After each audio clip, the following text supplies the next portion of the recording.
BattleBots is a well-known show that sees teams construct their own deadly robots and bring them to the arena to fight to the death. Robots come in all shapes and sizes, but not every applicant makes it onto the show. BattleBots' meticulous selection process attracts hundreds of builders, but after a series of technical drawings, interviews and renderings, only 50 to 60 are usually chosen for the show. This prevents robots that are too boring or simply too absurd to function from taking up valuable filming time and sponsorship money. With the 7th reboot season already upon us, I thought it would be a fun idea to look at some of the rejected designs which were on the more innovative and bizarre end of the scale. So let's start off with Horizon 250, which at first glance is a very novel looking design indeed, sporting two 30-pound spinners on either end of the long AR500 steel turret. What separates this robot from the bunch, however, is the way in which these spinners hit their opponent. By spinning these discs at the speed limit of 250 miles an hour, which is faster than a Formula 1 car, Horizon's turret is able to rotate in the opposite direction due to torque reaction, in accordance with Newton's third law. Now, had it been accepted, Horizon 250 could have used this to avoid the dangerous, well-armoured fronts of its opponents, and instead target the more vulnerable sides. In fact, the team's 12-pound robot Skyline has used this to great effect previously. The rotating turret also increases the amount of bite, or engagement the spinners get with their enemy, by increasing the speed at which they are fed into the opponent.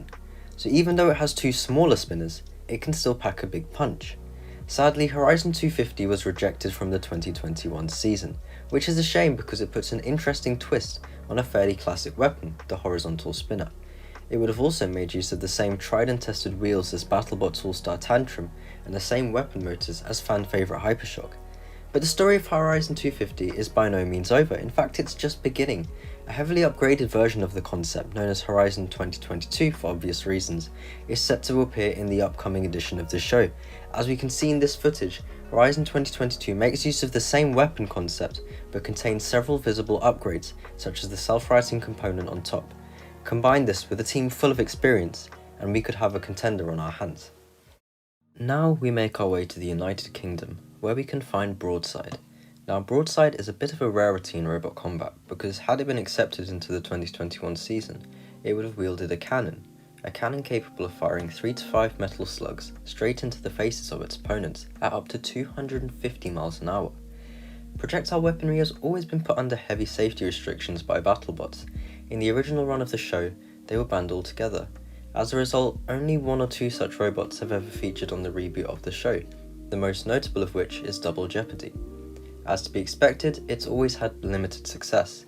Unlike other weapon types such as spinners and axes and flippers, which teams have been refining and improving for decades, projectiles are still finding their place in the arena, which may have explained BattleBot's hesitation at accepting Broadside. It is a neat and tidy design, but it only has these forks to defend itself when it runs out of ammo, which doesn't make for great television. However, the team has reapplied for the upcoming season with a host of new upgrades. Instead of heading straight towards an opponent, Broadside can now drive alongside it and fire the cannon, which helps it live up to its nautical name. ARC Robotics has also opted to include an axe, which I believe could be used to bring the robot from the defensive corner into the offensive. Overall, I think these upgrades are a good response to the original rejection, because they allow Broadside to further the development of projectile weapons, but also allow it to put on a good show for 3 minutes when it runs out of ammo. We are now going to dive below the surface of the iceberg and take a look at a couple of robots which aren't quite as well known. You're not going to want to miss this one. Next up we have Acme Drill, or Acme Pilot Drill as it's sometimes known. It's different. Yep, Acme Pilot Drill is a robot which was rejected in 2016, in a slightly different way to the rest. I was fortunate enough to receive a response from the builder regarding the whole situation on my previous video. As you can see, it's a cylindrical looking robot armed with a drill on one end and a flywheel on the other. It also has tracks as well, just to further the madness. This guy on the top, that's Wile E. Coyote. He's a classic cartoon character from back in the day. Acme is a kind of fictional corporation that produces a bunch of weird weapons for this coyote as he tries in vain to catch the Roadrunner. However, they always tend to fail catastrophically. So, you know, great start for this robot. It's very, very, very rare to see a drill in robot combat these days. In order to use one, you have to pin a robot in one position, and then try and drill through what's quite often hardened steel or titanium. Not an easy task, especially when the thing that you're trying to pin down is also trying to kill you. We can see a video of the robot being tested here with an unsharpened drill. Now, Acme Drill was accepted into the show originally, but upon arriving at the venue, it all went downhill. The team, for whatever reason, were involved in an argument with the security guard about trespassing at the venue, which was being rented out to BattleBots by Boeing. This escalated and ended up in the team being removed from the venue. To make matters worse, Boeing allegedly contacted Greg Munson, one of the owners of the show, and threatened to shut down production if Acme Drill's leader was allowed to compete. The builder also stated that some critical parts for the robot were stolen overnight from his truck, as if things weren't bad enough already. The community has always been a bit hesitant to accept this explanation for some reason, but I think having an argument and then a subsequent theft would be pretty strange things to make up if you're trying to make a name for yourself in the community. Either way, Acme Drill is definitely a unique looking robot. How it would have held up against its opponents using only a drill, I'm not sure, but the power leap that's occurred in the last 6 years would require all of its internal hardware to be updated quite a bit. The egg shape is useful for self-righting, but it's quite flat at the front, and especially with tracks at the sides, you need some kind of way of deflecting spinners, especially given how prevalent they've become recently in the sport. It's also worth noting that Acme Drill applied for the Chinese combat show King of Bots, which has since run into severe financial problems. And so Coyote's hunt for the elusive Roadrunner carries on. Moving on, we have Black Scorpion, the robot from the thumbnail. That's right, it wasn't clickbait. This is an actual, very theatrical looking design, which was submitted to BattleBots in 2016 by Team Creative Anarchy. It is a tombstone-shaped, two-wheel drive chassis armed with a long scorpion tail or segmented hammer, powered by a single E-Tech motor and a custom spring block. The builder very kindly took the time to leave us an explanation as to how the whole thing worked. He said that the later iterations of the design included a hammer that was more stout and less likely to be damaged by spinners and such. He also pointed out that it's not apparent in this picture. When retracted, the weapon starts rolled up in the rear and each segment bends in unison with the head, having a total arc of 600 degrees. So it's a really intriguing concept there. He says those are not pistons or actuators, the design uses direct metal linkages. The motor was supposed to be an E-Tech, but it was not going to be direct drive. The motor would apply energy to springs or a flywheel before being fired. When I first saw this design, I thought the weapon would extend slowly and try and control the opponent, but looking at the flat chassis shape and the explanation, it's geared a lot more towards a swift attack than control. The robot was ultimately rejected due to being submitted too late, but received a lot of attention from other builders. Here, Ray Billings of Tombstone fame points out that when you have a robot like this with a unique weapon, you need to demonstrate its effectiveness before they accept it for the show. Some teams, like Horizon earlier, do this at a smaller scale, but seeing as it was late, Black Scorpion wasn't able to do so. But the builder hasn't quite closed the door on the biomimicry concept just yet, and stated that if he did make a return to the sport, he would most likely trial it as a lightweight first. Personally, I hope he gives the robot another shot, because I'm guessing it's the reason that a lot of you clicked on this video. Unlike my terrible model of it in Robot Arena 2, it's theatrical, eye-catching, intimidating, something the show is lacking at the moment in my opinion. If you agree with me and would like to see Black Scorpion in action, even at the lightweight level, then feel free to leave some support down below, and perhaps one day we will, you never know. Next on our journey through the weird and wonderful world of rejected robots is the Cone Army. Now, the plan for the Cone Army was relatively simple. Enter 37 remote-controlled traffic cones into the most deadly robot fighting competition in the world and use them to try and swarm your opponent. 37 traffic cones. If we do the maths, the robot was supposed to weigh 220 pounds, and if each cone was identical, they would weigh less than 6 pounds each. I guess their opponents could get stuck on the remains of the fallen comrades as they were destroyed one by one, and that's assuming they managed to find 37 drivers, and that's assuming they managed to fit them in the team's very limited control booth area. In all seriousness, the concept of swarming an opponent with multiple smaller bots is something I feel hasn't been explored enough. Multiple teams have entered multi-bots of all kinds, but none of them seem to have really had much effect on the competition. I don't think part of the Sub-Zero team entering 37 defenseless, seemingly weaponless traffic cones would have quite the same effect as, say, a swarm of 10 undercutters that target the opponent's wheels from all angles. We actually have the footage of the sportsman robot that the Cone Army was based on. It's called VLC, and rather than 37 traffic cones, it's only got 2. Yeah, maybe it's for the best that the Cone Army never ended up fighting Tombstone. Moving on, we have Whammo. Now you may have heard of Slammo, the control bot from a few seasons ago, and Whammo comes from the same builder, Craig Danby. It was a small, compact robot with an assortment of horizontal spinning bars that could weigh anywhere between 60 to 77 pounds, so a good chunk of the robot's weight. I couldn't find a statistic of how fast they planned to spin these bars, but Whammo's predecessor Apex, which competed in Robot Wars in the United Kingdom, was able to spin its own bar at 242 miles an hour. This made for one of the most dramatic self-destructions in the history of robot combat. As you can see, it's very, very scary stuff, especially if you're a BattleBots producer concerned about containing that within your very expensive arena. Team Danby stated in the interview after the fight that they weren't going to try and build something that chaotic again, and so Whammo understandably featured a smaller bar spinner at a presumably lower top speed. However, it appears the damage to its reputation was already done. Whammo was rejected and the team competed only with Slammo in the 2020 season. A lack of sponsorship prevented the team from re-entering Whammo again the following year. However, not all hope is lost, as Whammo, now reverting to the name Apex, is reapplying for the upcoming season, this time with a notably different chassis and omni-wheels that allow it to move in all different directions. Even if it is toned down slightly, a bar spinner of that magnitude should not be taken lightly, and I wouldn't be surprised to see it cause some real chaos if it got accepted. Now the next robot I have actually had the pleasure of seeing fight in real life. It is Two-Headed Death Flamingo, and it is exactly what it says on the tin.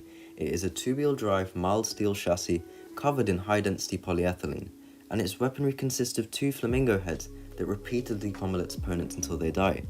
Apparently the statistic is 6 pecks per second, which is pretty scary. It also has these massive kind of 3D rotating wings on either side, which make it very, very annoying to push around and get a hold of. This was the fight that I witnessed personally in 2018, and this was the version of the robot rejected from the show initially. As hilarious as it would have been to see a flamingo flailing about the arena, frustrating everything that tried to kill it, the flamingo heads didn't really have the offensive capabilities that BattleBots was looking for, and so the most recent version of Two-Headed Death Flamingo also featured a flamethrower, a revamped wedge shape, and a set of saw blades that could be interchanged with the flamingo heads. Sadly, the Flamingo's updates were still not to be tested in the arena, as the robot was rejected for a second time, and even if it had been accepted, travelling from the UK to the US was made a lot more difficult by the pandemic, although a piece of it did cross the Atlantic and get signed by all the teams in the same shipping crate as Monsoon. I'll always remember seeing it being launched out of the arena in 2018, and the team handing out loads of stickers to everyone afterwards. They've got quite a big presence in the British robot combat scene, and they've even hosted a few events themselves. Next, we're paying a visit to Honest Abe, everyone's favourite president turned into a robot, alongside Donald Thump of course. At first glance, it seems like a rather ordinary shell spinner, similar to your Gigabyte or Shredderator, but the interesting part is contained within that top hat. Had it been accepted into the show, this top hat would have been one of the most innovative pieces of technology to ever grace the battle box. Rather than being driven around by a human being, Honest Abe was designed to maneuver around autonomously. Its 34 horsepower drive motors would operate under the control of a laser scanner that could measure the distance between the robot and its surroundings 5,400 times in a single second. These efforts would also be aided by the presence of onboard cameras. Autonomous combat robots are quite rare even nowadays. The most notable example is Chomp, which used its autonomy to great effect in 2016, taking out the reigning champion Bite Force in one perfect hit to its weapon chain. However, a full-body spinner such as Honest Abe carries a lot more kinetic energy than a pneumatic hammer. The nature of a full-body spinner also means that it's a lot harder to access the mandatory kill switch on the robot after each fight. Even though all autonomous functions on a law-abiding bot can be overridden, BattleBots deemed Honest Abe too much of a risk, and the robot was therefore rejected. However, elements of its team would go on to compete with Ghost Raptor in subsequent seasons. It's safe to say that BattleBots has the widest selection of flippers in the sport currently, ranging from traditional pneumatics to hydraulic and even flywheel-powered systems. Warthog would have been no exception to this. Having applied for the 2021 season, it boasted a set of tusks at the front, which would flip robots by pushing against the inertia of its own chassis, rather than the ground. This means that the robot would look reactionless, according to the team, as it flipped another robot over. It's quite hard to imagine and get your head around the concept just because of how unique it is, which I think might have played a part in its rejection. Before investing filming time in a robot with a new kind of primary weapon, BattleBots needs to know that the concept works on a smaller scale because heavyweight robots are expensive for everyone involved. Currently, I can't find more than a CAD model of Warthog, but it should be noted that when uniquely weapon robots such as Blip applied, they released a video of the mechanism they plan to use. Warthog could very well have done this too, but as far as I'm aware, it's not yet been shared publicly. Looking back at the chassis of the robot, we can see that it's quite light on armour towards the front, and with the prevalence of spinners in the sport right now, I could see that being quite a bit of a problem. It also has omni wheels which allow it to strafe in any kind of direction that it wants. Everything about the robot seems a little bit experimental. The flipping mechanism, the chassis shape, and even the mobility it uses. I think that Warthog is a shining example of, in order to prove its viability as a heavyweight robot, it would need to be scaled down first, in order to iron out the gremlins that will inevitably come with such a strange design. Finally, we're travelling down under to look at a very curious robot called Zap. As you can see, it's a wide, flat robot armed with two horizontal spinners, one on each side. But Zap's real secrets lie deep within the brain of the robot. The entire robot is supposed to spin around on the spot, which is quite deadly if you have two spinners on the outside. But BattleBots have to be aggressive and actively engage the opponent, so sitting and spinning on the spot isn't really going to cut it. To get around this, Zap utilises something known as multi-brain technology, which allows the robot to move around the arena and engage the opponent even while the entire thing is spinning. It does this by turning each drive motor on and off repeatedly for a split second, resulting in a process called translational drift. This means that any opponent facing Zap would have to deal with not only the kinetic energy stored in each of its little spinners, but also the kinetic energy stored in the entire robot as it spins around and translates towards them.